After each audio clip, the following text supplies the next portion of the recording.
Was Niccolo Machiavelli a ruthless cynic, a clear-eyed realist, or the founding father of modern political science? Today, we'll unpack his life, the Italy that shaped him, his political methods, and the practical and the controversial advices he given to the rulers.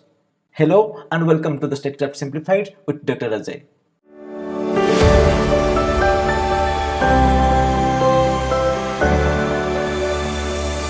In this lecture, we'll be discussing about one of the most important medieval thinkers, Niccolo Machiavelli, or you can say the first modern political thinker. Machiavelli के बारे में बहुत सारा conception और misconception है। कोई बोल रहा है मैकियावेली एक विलियन है, कोई बोल रहा है वो रियल पॉलिटिक क्या है वो जानते थे, वो एक रियलिस्ट थे, कोई बोलता है वो फर्स्ट मॉडर्न पॉलिटिकल साइंटिस्ट थे। इस लेक्चर में हम ये सारे दुविधा दूर करेंगे, ये सारे के सारे क्वेश्चंस हैं उसको हम एड्रेस करेंगे वन बाय वन। सो इसमें पहले एक जनरल इंट्रोडक्शन हम डिस्कशन करेंगे, इंट्रोडक्शन। फिर इटली का कंडीशंस क्या था, the conditions that was prevailing in Italy, और मैकियावेली के ऊपर क्या क्या इन्फ्लुएंस था, इन्फ्लुएंस दैट शेप्ड मैकियावेलीज व्यू।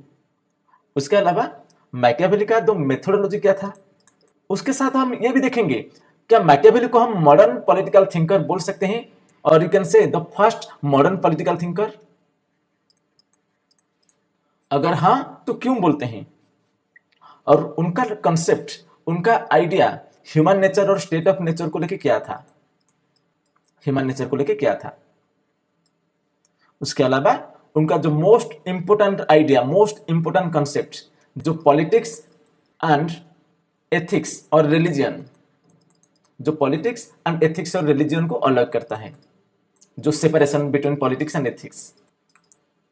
उसके अलावा मैकियावेली का व्यू स्टेट क्राफ्ट को लेके क्या था, एंड फाइनली उनका अचीवमेंट्स एंड कंट्रीब्यूशंस क्या था। ये सब हम इस लेक्चर में जानेंगे। About me, I am doctor Ajay. Right now I am teaching political science at Sambalpur university and I qualified both NEET. I am graduated from Revenja University, Cuttack, and completed my masters from Pondicherry Central University. And after that, I completed my MPhil and PhD from JNU, New Delhi. Okay? Machiavelli, the general introduction. Machiavelli के बारे में हम बोले वो एक Italian philosopher थे, was born in Florence, Italy. Okay, and उनको हम ये भी बोल सकते हैं जो मॉडर्न पॉलिटिकल साइंस और मॉडर्न पॉलिटिकल रियलिज्म, उसका फादर हम बोल सकते हैं। रियलिज्म क्या बोलता था, स्टेट क्या है, ह्यूमन नेचर क्या है, तुम्हें रियलिस्टिक पर्सपेक्टिव से वो देखना होगा, ना कि आइडियलिज्म। कैसे होना चाहिए, क्या होना चाहिए, वो उसमें तुम फोकस मत करो। फोकस करना क्या है, what it is, rather what ought to be. क्या होना चाहिए, कैसे होना चाहिए, उसमें नहीं फोकस करना है हमें। फोकस उसमें करना है वो अभी क्या है, रियलिटी क्या है। So each philosopher is the child of his time and this statement suits Machiavelli the most. ये क्यों बोला जाता है, ये जो स्टेटमेंट मैकियावेली को क्यों सूट ज्यादा करता है। मैकियावेली को हम ये बोल सकते हैं he was the first modern political thinker, क्योंकि उनका जो लाइफ है, जो जीवनी है, वो इटली का कंडीशंस कैसा था, उस हिसाब से उनका लाइफ सेफ हुआ है। उनका थॉट रिगार्डिंग ह्यूमन नेचर, उनका thought about religion, about politics, everything that was shaped by the conditions that was prevail at that point of time in Italy. ठीक है, हु वाज मैकियावेली। मैकियावेली कौन थे वो modern political philosopher, modern political scientist थे। उसके साथ वो एक डिप्लोमेट भी थे, एक हिस्टोरियन थे, और एक पॉलिटिकल थिंकर भी थे।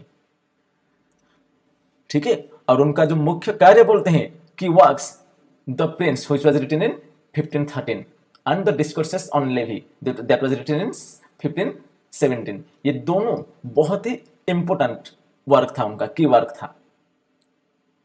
ठीक है, राज्य के सचिवालय है, वहां पे वो सेक्रेटरी, राजनीति और इंटेलिजेंस का गहरा अनुभव भी उनका था।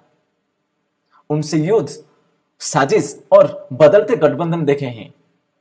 उनका जो थॉट प्रोसेस, वो आइडियलिज्म से प्रैक्टिकल रियलिटी कैसे बन गया। जो फ्लोरेंस का हम बोल रहे हैं ना, he was the diplomat, Italy और फ्लोरेंस का एक डिप्लोमेट थे वो। तो फ्लोरेंस के जो सचिवालय जिसको बोलते हैं, चांसलर वहां का, वहां में वो सेक्रेटरी थे। तो उनको वो इंफॉर्मेशन राजनीति के बारे में था, अनुभव हुआ था, युद्ध कैसे होता है, कैसे साजिश किया जाता है, डिप्लोमेसी कैसे काम करता है, कूटनीति कैसे काम करता है, गठबंधन कैसे काम करता है, राजा को कैसा होना चाहिए, ये तमाम स्टेट क्राफ्ट का जो आइडिया वो वहीं पे उनको प्राप्त हुआ था। इसलिए वो एक प्रैक्टिकल रियलिस्ट थे। उनका जो विचार था वो ये बोलते थे, it is better to be fear than loved if you cannot be both. ये बोलते हैं दो इंपॉर्टेंट चीज है यहां पे, एक फियर, दूसरा लव। आज ए प्रिंस, आज ए रूलर, अगर प्रजा तुम्हें डर रहे हैं या प्यार कर रहे हैं, अगर दोनों कर रहे हैं तो ठीक है, अगर दोनों नहीं हो रहा है तो that is fear is more important than love. अगर कोई तुम्हें प्यार कर रहा है, प्यार में तो धोखा भी दे सकता है ना, प्यार में बिट्रियल भी है, लेकिन कोई डर रहा है तुम्हें, उसमें धोखा वो नहीं दे सकता। इसलिए स्टेट क्राफ्ट और पॉलिटिक्स में एक नेता, एक राजा के लिए, एक एम्परर के लिए फियर ज्यादा जरूरी है लव से, अगर ये दोनों नहीं हो सकता है तो। ठीक है, अगर दोनों हो रहा है तो ठीक है, अगर दोनों नहीं हो रहा है, डरना बहुत ज्यादा जरूरी है प्यार करने से। इसलिए वो बोलते थे fear is important than love. तो उनका जो थॉट प्रोसेस था, तो कैसे वो सेव हुआ था, suffer is the child of his or her time and this statement suits Machiavelli the most, right. तो वहां पे इटली फ्रैगमेंटेड सिटी स्टेट्स में था, वहां पे पॉलिटिकल फ्रैगमेंटेशन था, राजनीतिक विभाजन वहां पे था। इटली उस समय का एक नेशन स्टेट नहीं था, उस समय वो नेशन स्टेट नहीं था, वो अलग ही अलग अलग स्टेट में था। ये कि वो शत्रु सिटी स्टेट्स और छोटी छोटी राज्यों का पैचवर्क भी था। हम बोल सकते हैं ना, वेनिस, मिलान, नेपल्स, फ्लोरेंस, पापल स्टेट, ये सारे छोटे छोटे स्टेट्स थे। और कहीं पे स्टेट छोटा है, स्टेट अगर छोटा है तो वहां पे क्या होगा, वहां पे यूनिटी नहीं होगा। तो इटली का कंडीशन, वहां पे यूनिटी नहीं था, it was a fragmented city states. वो अपने अपने मामले को लेके बैठ जाते थे, और ये छोटे छोटे स्टेट्स जो है, तो उनका जो सोवेरेनिटी, उसके लिए भी खतरा है। कहां से, फ्रांस और स्पेन, ये दोनों मेजर पावर्स थे उस समय।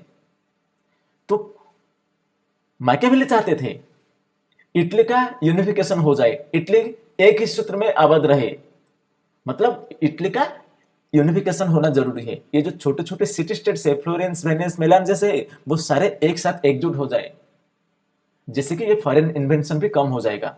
फ्रांस और स्पेन जैसे कंट्री वो अटैक नहीं करेंगे। ठीक है, और क्या है वहां पे, वो मिलिट्री रियलिटीज, वो सैनिक स्थिति की बात करें, मिलिट्री रियलिटीज, इटली की कंडीशंस देखें तो वहां पे कोई नेशनल आर्मी ऐसा नहीं था। वो किस में फोकस कर रहे थे, पेड मर्सिनरी। कोई तुमसे पैसा लेके, जिसे बोलते हैं सुपारी लेके, तुम्हारे लिए वो काम करेगा, तुम उसको पैसा दो, वो प्रोटेक्शन के लिए तुम्हारे लिए काम करेगा, तुम्हारा प्रोटेक्शन के लिए वो काम करेगा। तो इस तरह सिचुएशन में वो कभी भी धोखा भी दे सकता है।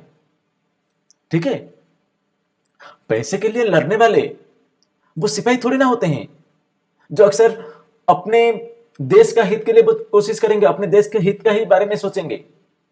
जो पैसा लेके काम करते थे वो कभी भी विश्वासघात कर सकते हैं, कभी भी तुम्हें धोखा दे सकते हैं। और वहां पे इंटरनल इंस्टेबिलिटी भी था, घर के अंदर फैक्शन था, वहां पे लड़ाई हो रहा था। ठीक है, एक दूसरे के विरोध वो खड़े हुए थे, they are fighting with each other. उसके साथ कल्चरल रेनेसां वहां पे शुरू हो गया था, लेकिन वहां पे पॉलिटिकल वीकनेस भी था। कला की बात करें, विज्ञान की बात करें, वहां उस समय कला विज्ञान के विकास हो रहा था, लेकिन राजनीतिक तौर पर देश बहुत ही कमजोर था। यही तनाव मैकियावेली को सबसे ज्यादा चिंता में डालती थी। इसलिए वो चाहते थे इटली का यूनिफिकेशन हो, और वहां पे लॉ एंड ऑर्डर का रिस्टोरेशन हो, और इटली को इंडिपेंडेंस मिले। ना कि वो डिफरेंट सिटी स्टेट्स में अलग अलग सिटी स्टेट्स वो अपने बारे में सोचते रहे और खुद ही लड़ाई करते रहे। ठीक है, तो इटली का कंडीशन बहुत ही खराब था, इसलिए वो प्रिंस को एडवाइस देते हैं स्टेट को कैसे चलाना है, स्टेट क्राफ्ट को कैसे चलाना है, स्टेट क्राफ्ट कैसा होना चाहिए। इन्फ्लुएंस ऑन मैकियावेली, इटली का तो कंडीशन हो गया, ऑलरेडी हम डिस्कस कर चुके हैं। मैकियावेली के लाइफ टाइम की बात करें, it was fragmented, it was divided, बहुत ही अलग अलग सिटी स्टेट्स में वो डिवाइड हो चुका था, Florence, Venice, Milan, Naples and Papal States. तो वहां पे यूनिटी नहीं था। तो एक राज्य दूसरे से लगातार लड़ाई करेंगे और साजिश करते रहेंगे तो देश का हित कैसे होगा। फ्रांस और स्पेन जैसे विदेशी शक्ति बार बार आक्रमण करते थे, तो वहां पे जो पेड मर्सिनरी थे वो काम नहीं करते थे।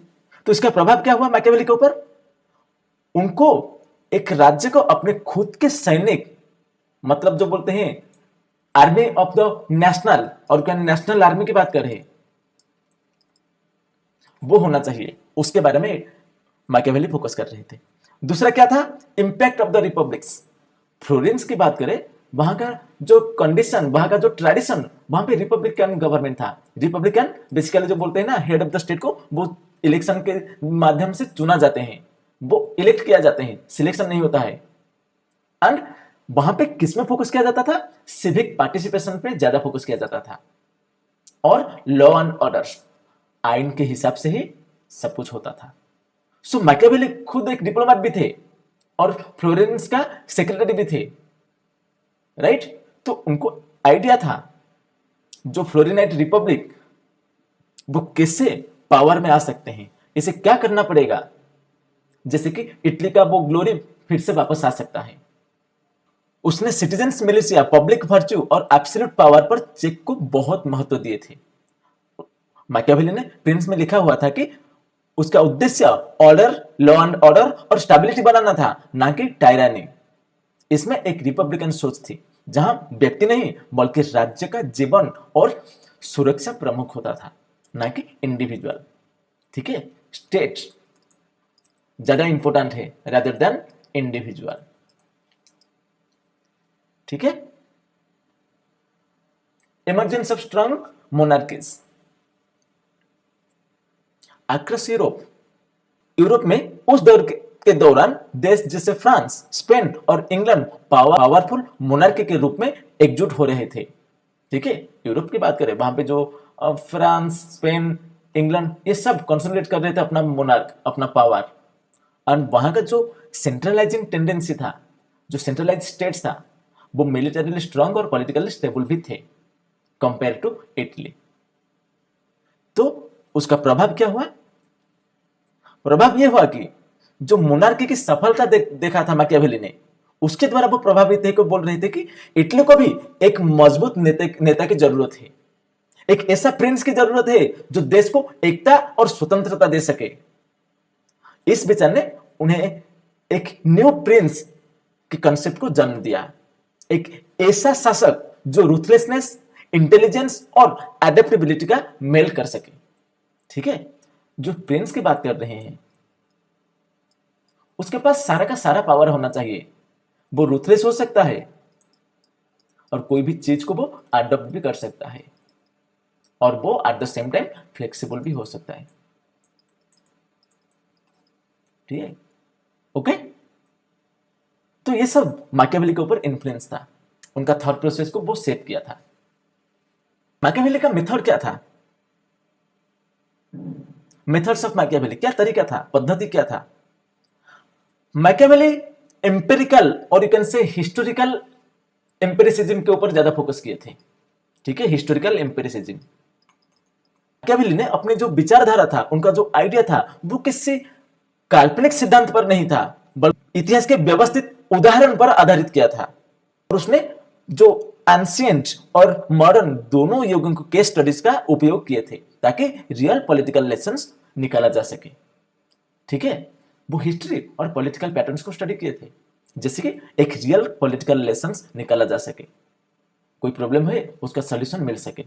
दूसरा वो बोलते थे क्या, वो एक रियलिस्ट भी थे ना, वास्तववाद जो बोलते हैं। मैकियावेली ने राजनीति को उस तरह से बताया जिससे वो वास्तव में है।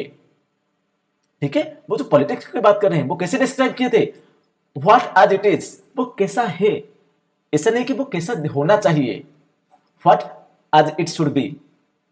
ठीक है, मैकियावेली ने राजनीति को उस तरह से बताया जैसा वो वास्तव में है, ना कि जैसा उसे होना चाहिए। ठीक है, वो आइडियलिज्म के ऊपर फोकस नहीं किए थे, वो एक रियलिस्ट थे। ठीक है, प्रैग्मेटिस्ट वो थे, वो एक्शन को कैसे जज करते थे, उसका रिजल्ट क्या होगा, ना कि मोरालिटी। अगर एंड रिजल्ट अच्छा हो रहा है तो मीन्स क्या होगा वो मैटर नहीं करेगा, पाथ क्या है वो जरूरी नहीं होगा। If the ultimate and that was helpful, that was pragmatic, that was positive for the state, we should focus only on the end, only on the end result rather than the means। और क्या था, वो comparative politics और comparative method पे भी भरोसा किए थे। कंपैरेटिव मेथड क्या है, वो तुलनात्मक विश्लेषण करते थे, अलग अलग प्रकार के शासनों का तुलनात्मक अध्ययन किए थे, जैसे कि राजतंत्र का अध्ययन किए थे, जैसे कि वो रिपब्लिक का भी अध्ययन किए थे, और उसने सामान्य नियम निकाले थे।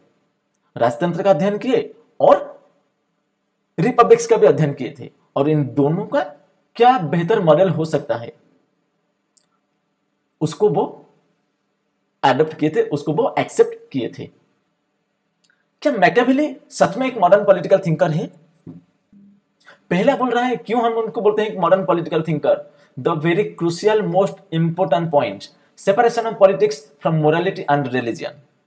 मैकियावेली उनकी बात करें तो उनसे जितने भी पॉलिटिकल साइंटिस्ट, पॉलिटिकल थिंकर्स आए थे, वो सारे के सारे क्रिश्चियन एथिक्स और क्लासिकल रिलीजन का प्रभाव था। राजनीति का मूल्यांकन इस बात से होती थी कि वो डिवाइन है या मोरल कानून का पालन करती है या नहीं। ठीक है, लेकिन मैकियावेली का जो इनोवेशन था, उसने कहा कि राजनीति की अपनी एक लॉजिक होती है, राजनीति का कोई एथिकल और रिलीजियस स्टैंडर्ड नहीं होता है, एक अपनी लॉजिक होता है, उसका सफलता है और असफलता उसका प्रभावशालिता से नापना चाहिए, ना कि कोई नीति से, ना कि कोई मोरालिटी से नापना चाहिए। एक रूलर का ना पड़ता है कि वो कैसे दूसरों को दिखाई दे कि वो अच्छा नहीं है। वो रिलीजन और पॉलिटिक्स इसको अलग किए थे। ठीक है, रिलीजन और पॉलिटिक्स दोनों अलग है, and politics it should not be judged from the morality and religious point of view. क्यों? पॉलिटिक्स का एक अलग क्या था, empirical and realistic approach. Machiavelli observed the actual historical events and analyzed how power really operates, not how it should ideally operate। अलग ही standard है नापने के लिए। दूसरा, उन्होंने जो हिस्टोरिकल एग्जांपल्स लिए थे, रोम फ्लोरेंस का एग्जांपल दिए थे, वो उन्होंने ये बोल रहे थे कि वहां का जो हिस्टोरिकल इवेंट्स है उसको हम कैसे एनालाइज करें, हमें ऐसे एनालाइज करना है वो कैसे वास्तव में काम करता है, उसका रियलिटी क्या है, ना कि हम कैसे देखना चाहते हैं, कैसा होना चाहिए, उसमें वो फोकस नहीं किए थे। ठीक है, उनका मेथड मॉडर्न सोशल साइंस की तरह कॉज एंड इफेक्ट रीजनिंग पर आधारित था। ठीक है, new view of human nature, human nature को लेकर जो व्यू पॉइंट पहले था उसको वो एक नया दशा, एक नया दिशा दिए थे मैकियावेली ने। मैकियावेली ने कहा था कि मानव जो इंसान होते हैं, जो ह्यूमन बीइंग होते हैं, वो सेल्फ इंटरेस्टेड होते हैं, वो एम्बिशियस भी होते हैं, और वो इजिली करप्ट भी हो सकते हैं, and they are very predictable as well.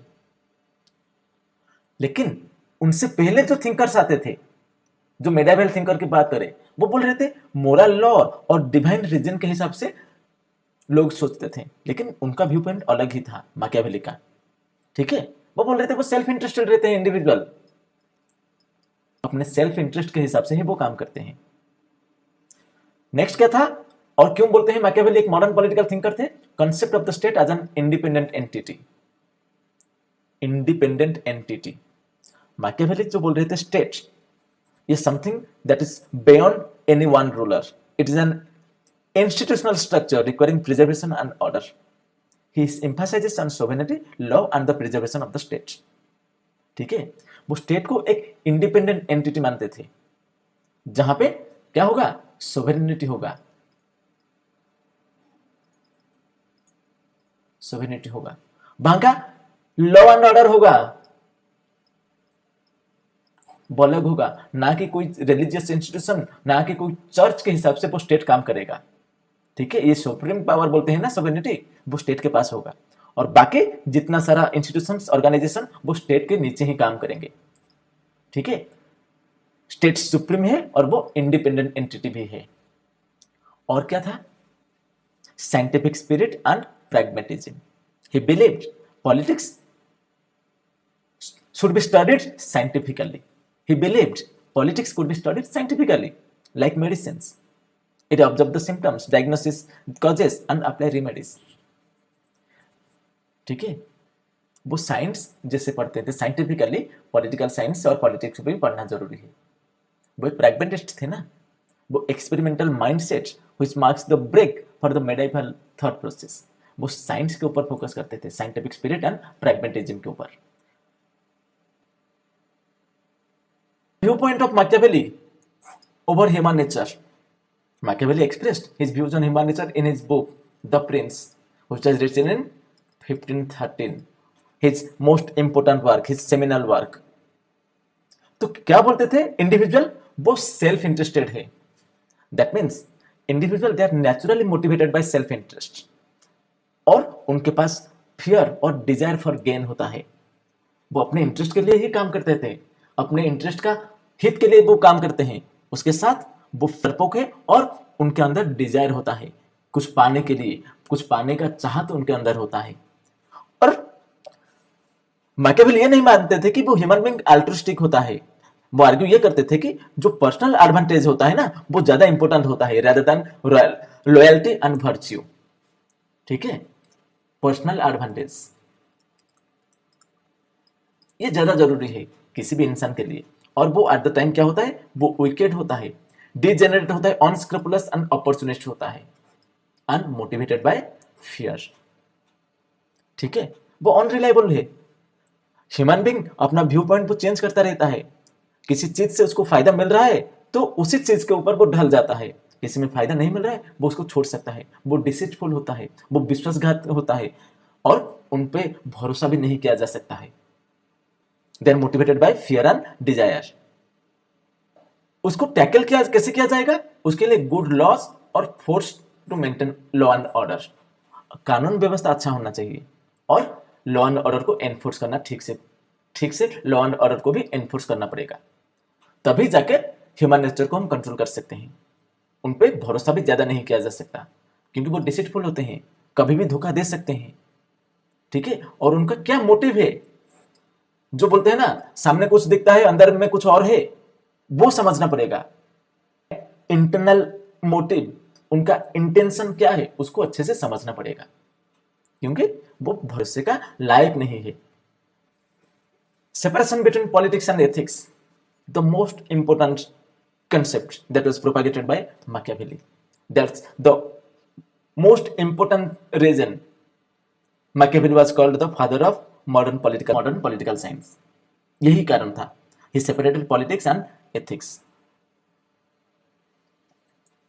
वो बोलते थे ethics follows its own moral course. Politics और एथिक्स ये दोनों अलग होते हैं। पॉलिटिक्स उसमें क्या सही है, उसमें क्या गलत है, उसको जज करने के लिए एक अलग ही डिफरेंट स्टैंडर्ड होता है। उसको एथिकल पॉइंट से तोला नहीं जा सकता, क्या सही है क्या गलत है उसके बारे में हम नहीं बोल सकते, and it follows its own path. इसलिए बोला जाता है ना द एंड जस्टिफाई मीन्स। ठीक है, पॉलिटिक्स में मोरालिटी अलग होता है। पॉलिटिक्स में जो पॉलिटिक्स का क्या मोरालिटी होगा, प्राइवेट लेवल में, प्राइवेट स्फीयर में क्या मोरालिटी होगा, ये दोनों अलग होते हैं, क्योंकि पब्लिक का सर्वाइवल मेन डिमांड होता है। अगर पब्लिक और स्टेट का प्रोटेक्शन के लिए कोई थोड़ा बहुत छेड़छाड़ करना पड़ता है मोरालिटी में, थोड़ा बहुत छेड़छाड़ करना पड़ता है एथिक्स में, तो वो भी जायज है, क्योंकि एंड जस्टिफाई मीन्स, एंड ज्यादा जरूरी होता है, एंड रिजल्ट ज्यादा जरूरी होता है। और दूसरा क्या बोल रहा है, a prince must learn how not to be good. हम ये बोल चुके हैं ना, it is better to be a prince to be feared than to be loved. If you can not be the both. हम ये बोल रहे थे एक प्रिंस को ऐसा होना चाहिए, वो भले ही अंदर से अच्छा हो लेकिन बाहर को ऐसा प्रतीत होना चाहिए कि वो बहुत ही खराब है। अगर कोई खराब इंसान है, कोई विकेट पर्सन है, तो उसमें ज्यादातर लोग पंगा नहीं लेते हैं उसके साथ। ठीक है, तो प्रिंस को बुरा दिखना चाहिए, वो अच्छा हो या ना हो वो अलग बात है, लेकिन उसको बुरा दिखना चाहिए और सब उसको डरना भी चाहिए। अगर प्यार नहीं है, लव कोई नहीं कर रहा है या फिर दोनों नहीं कर पा रहे हैं, तो फिर ज्यादा बेहतर ऑप्शन है लव से। तीसरा वो बोलते हैं प्राइवेट वर्च्यू और पॉलिटिकल इफेक्टिवनेस। इन दोनों को अगर तोला जाएगा तो ज्यादा वेटेज आएगा political effectiveness rather than that private virtue. ये जितना ज्यादा जरूरी नहीं होगा। ठीक है, इसका मतलब ये नहीं कि ये जो पॉलिटिक्स और एथिक्स को अलग कर दिए मैकियावेली ने, वो टोटली पॉलिटिक्स और मोरालिटी को रिजेक्ट किए, नहीं वो नहीं। ये जो पॉलिटिक्स की बात कर रहे हैं, मोरालिटी, एथिक्स और रिलीजन की बात कर रहे हैं, उसका इस्तेमाल अच्छे तरीके से होना चाहिए। और समटाइम्स ये रिलीजन को एक टूल के जैसा यूज करना चाहिए। किसको? प्रिंस को। प्रिंस ये रिलीजन को एक टूल जैसा यूज करना चाहिए, इस्तेमाल करना चाहिए लोगों को डराने के लिए। ठीक है, और ये बोल रहे थे कि जो पॉलिटिकल लीडर्स होते हैं they must be prepare to act outside beyond conventional morality when it is necessary. अगर स्टेट के लिए कोई चीज जरूरी है तो वहां पे वैल्यूज, एथिक्स, मोरालिटी ये सब नहीं आएगा। इसलिए बोला जाता है ना politics has its own moral course and it should be judged as per that moral course. ठीक है, Machiavelli on state crafts. Machiavelli he was a true nationalist, he was a true patriot, he wants to unify Italy। Italy का unification के लिए भी बोल रहे थे। तो स्टेट कैसा होना चाहिए, स्टेट क्राफ्ट कैसा होना चाहिए, मिलिट्री, लॉ, इंस्टीट्यूशंस कैसा काम करना चाहिए। वो पहले बोलते थे, जो मिलिट्री बोलते हैं, आर्मी बोलते हैं, वो कोई मर्सिनरी, पेड मर्सिनरी के ऊपर कोई भरोसा नहीं था उनका। उनका ज्यादा फोकस क्या था? नेशनल आर्मी के ऊपर। ठीक है, कोई भी स्टेट की बात करें वहां पे आर्मी जो होता है वहां पे सिर्फ उसी देश का नेशनल्स, उसी देश का नागरिक बोल सकते हैं, नेशनल्स बोल सकते हैं, उनको लेके वो गठित होना चाहिए, संगठित होना चाहिए, ना कि किसी को पैसा दो और वो तुम्हारा प्रोटेक्शन, तुम्हारा रक्षा करेगा। ठीक है, तो मिलिट्री स्फीयर में बोल रहे थे कि the prince he must rely on his own army not on mercenary. ठीक है, दूसरा क्या बोल रहे हैं? Law and institution control. जो अपीयरेंस की बात कर रहे हैं वो seems merciful, religious and just. Appearance में मर्सीफुल, रिलीजियस और जस्ट होना चाहिए।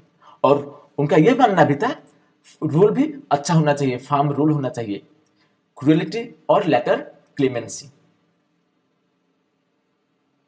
Use law force as two pillars of rule. Force use करना पड़ेगा। Skilful use of violence can deter enemies. Unnecessary cruelty generate lasting hatred. Public image और propaganda का use करना भी पड़ेगा।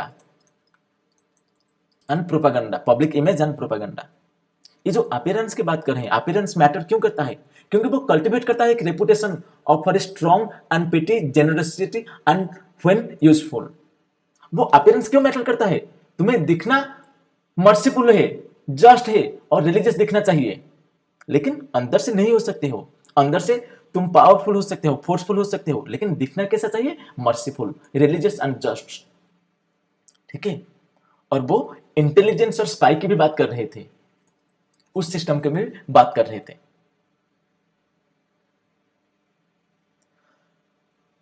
तुम्हें कोई गुप्त सूचना चाहिए, उसके लिए तो जासूस रखना पड़ेगा ना।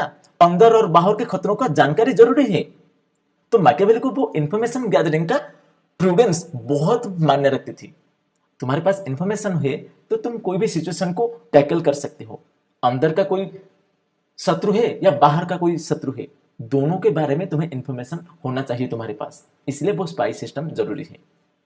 ठीक है, मैकियावेली इटली को एक अच्छा स्टेट बनाना चाहते थे, इटली में यूनिटी लाना चाहते थे। तो उसके लिए वो प्रिंस को बोलते थे प्रिंस के पास दोनों पावर होना चाहिए। क्या क्या पावर होना चाहिए? पहला बोलते थे उसको चालाक होना चाहिए, क्लेवर होना चाहिए, किसके तरह? Like the fox. और स्ट्रांग होना चाहिए, पावरफुल होना चाहिए, like the lion. Lion and fox दोनों का पावर चाहिए।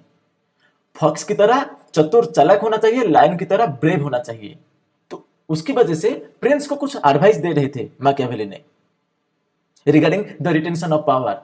कैसे स्टेट को चलाया जा सकता है, कैसे स्टेट में जो शासन प्रक्रिया बोलते हैं वो अच्छे से चलाया जा सकता है। तो पहले क्या था? Rely on your own strength and decisiveness.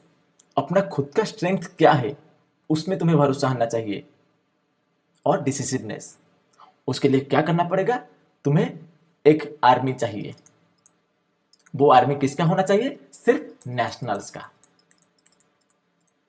उस देश के जो नागरिक होते हैं उन्हीं को लेके एक आर्मी चाहिए, क्योंकि during the time of emergency, during the time of exigency तुम पेड मर्सिनरीज के ऊपर डिपेंड नहीं कर सकते, क्योंकि वो कभी भी धोखा दे सकते हैं। लेकिन जो ट्रू पैट्रियट्स होते हैं, वो जो नेशनल्स होते हैं, वो धोखा नहीं सकते, वो धोखा नहीं दे सकते। दूसरा बोल रहे हैं बैलेंस फियर एंड लव। ये दोनों को बैलेंस करना है। अगर दोनों नहीं हो रहा है, फियर और लव दोनों नहीं हो रहा है, सो बेहतर क्या होगा? फियर जरूरी है। लोग तुम्हें डरेंगे तो वो अच्छा होगा rather than लव, अगर दोनों नहीं है। लेकिन ये हेट्रेड को तुम्हें अवॉइड करना पड़ेगा। लोग तुम्हें हेट करे उसको तुम अवॉइड करना पड़ेगा, वो नहीं चाहिए। प्यार में धोखा दे सकता है कोई, लेकिन कोई तुम्हें डर रहा है, फियर है, वो धोखा नहीं से दे सकता। Control nobles and win the people. Her state, her society की बात करें, वहां पे कुछ इंपोर्टेंट लोग होते हैं, कोई हायर स्टेटस वाले लोग होते हैं। तो वो जो नोबेल्स होते हैं वो प्रिंस के खिलाफ जा सकते हैं, कोई भी षड्यंत्र कर सकते हैं प्रिंस को पावर से हटाने के लिए। तो उनको अच्छे से कंट्रोल करना पड़ेगा। और दूसरा, लोगों का, कॉमन पीपल का भरोसा जीतना पड़ेगा।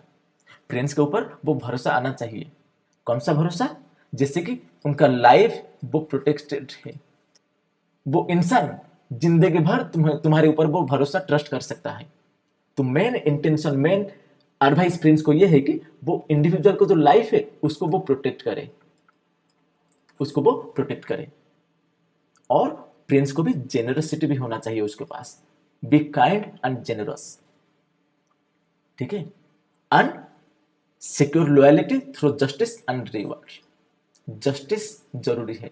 कोई भी स्टेट, कोई भी सोसाइटी की हम बात कर रहे हैं, वहां पे जस्टिस जरूरी है। एंड रिवार्ड भी। तुम कोई अच्छा काम कोई कर रहा है उसको रिवार्ड मिलना चाहिए, कोई बुरा काम कर रहा है उसको पनिशमेंट मिलना चाहिए, वो भी जरूरी है। लेकिन ये जो जेनरसिटी की बात कर रहे थे वो एक्सेसिव भी नहीं होना चाहिए, ओवर जेनरसिटी भी गलत है, एक बैलेंस होना चाहिए, ठीक है। और प्रिंस को क्या एडवाइस दे रहे थे? अगर तुम किसी को मारना चाहते हो उसको वो तुम कंप्लीटली मार दो, कंप्लीटली उसको खत्म करो। ना रहेगी बांस, ना बजेगी बांसुरी। अब आधा मार के छोड़ दी, वो फिर जिंदा होकर रिवेंज के लिए आ गया, वो मत करो। मारना है तो कंप्लीटली मार दो, कंप्लीटली डिसिमेट करो। दूसरा क्या, और क्या एडवाइस दे रहे थे? बोल रहे थे कि जो इंडिविजुअल है वो ज्यादा फियरफुल है, वो ज्यादा डिसीटफुल है, वो धोखा दे सकता है। और ऐसे भी कहा जाता है the man can forget the murderer of his father rather than his patrimony. अगर तुम किसी की प्रॉपर्टी और किसी के घर के औरत, महिला के ऊपर नजर डाल रहे हो तो ये ज्यादा संगीन मामला हो जाएगा। ये ज्यादा संगीन इसलिए होगा कि ये जो इंडिविजुअल होते हैं, वो इंसान होते हैं, वो ज्यादा पॉजिटिव होते हैं अपना प्रॉपर्टी और घर के महिलाओं को लेके। अगर तुम्हें किसी को मारना है तो उसको मार दो, किल करो। घर के औरत और प्रॉपर्टी पे कोई नजर मत डालो। मारना है तो मार दो, लेकिन औरत और वुमेन और प्रॉपर्टी में नजर नहीं डालना, ठीक है। ये सब कोई कुछ इंपोर्टेंट एडवाइस प्रिंस के लिए था, जैसे कि वो इटली को एक शक्तिशाली राष्ट्र के तौर में बना सके, इंपोर्टेंट स्टेट जहां पे यूनिटी हो, जहां पे लॉ एंड ऑर्डर हो, और एक स्ट्रांग लीडरशिप भी हो रहा, एक स्ट्रांग लीडर भी वहां पे रहे। उनका कंट्रीब्यूशन क्या था? पहला contribution, he separated politics from theology and morality, और जो बोले रिलीजियन। उनका सबसे बड़ा कंट्रीब्यूशन वही था, वो पॉलिटिकल रियलिज्म को फाउंड किए थे।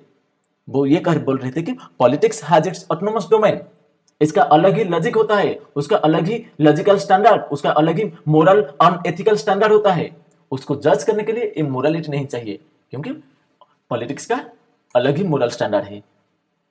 और वो सेकुलर पॉलिटिकल एनालिसिस पे भरोसा करते थे। ही रिमूव चर्च डोमेन, चर्च का जो डोमिनेशन था उसको वो रिमूव करने के लिए बात कर रहे थे, उसको वो रिमूव किए थे। पहले स्टेट आएगा, उसके नीचे वो चर्च काम करेगा, ना कि चर्च का कोई इंपोर्टेंस रहेगा स्टेट में। Okay.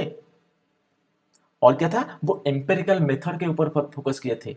Empirical method which uses the historical case studies such as evidence for political generalisation. ठीक है। मॉडर्न पॉलिटिकल साइंस का वो फाउंडेशन भी डाले थे। वो एम्पेरिकल मेथड पे भरोसा करते थे। और he showed politics as an autonomous and rational craft. ये ऑटोनोमस है, स्वतंत्र है। And he inspired the many later thinkers like Hobbes in the modern realities to modern realist। वो दूसरे फ्यूचर थिंकर्स और फिलोसोफर को भी वो इन्फ्लुएंस किए थे। ठीक है। वो डुअल लीगेसी के बारे में भी बात कर रहे थे। डुअल लीगेसी, डुअल लीगेसी क्या है? वो प्रिंस में वो ऑटोक्रेट्स के लिए एक हैंडबुक था।